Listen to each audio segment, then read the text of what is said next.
સર્વે એવું કે છે કે વાઇફ સાથે વધારે વાર તમે વાતો કરો ને હા તો વ્યક્તિનું ટેન્શન બહુ ઓછું થઈ જાય, એમ કે હાર્ટ એટેકના ચાન્સીસ 70% ઓછા થઈ જાય, પછી સ્ટ્રેસ અને ડિપ્રેશનના ચાન્સીસ પણ 80% ઓછા થઈ જાય, એવું બધું છે.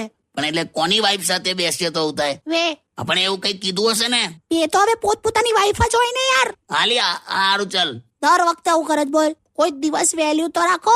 છેલી છે આમાં. ગઈકાલ સપનું આવેલું, બોલ તારું. શું?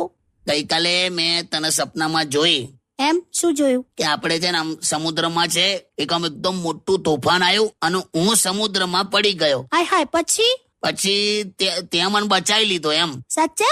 હા, અને પછી તું એવું બોલી કે 7 જન્મ સુધી તમારો સાથ નિભાઈશ. અરે વાહ. પછી આ સાંભળીને હું ફરી સમુદ્રમાં કૂદી ગયો એમ. મને સહેજ પણ હસવું ના આવ્યું. ઓકે, તો તને ના જ આવે ને, પણ હું ક્યાં હસું છું.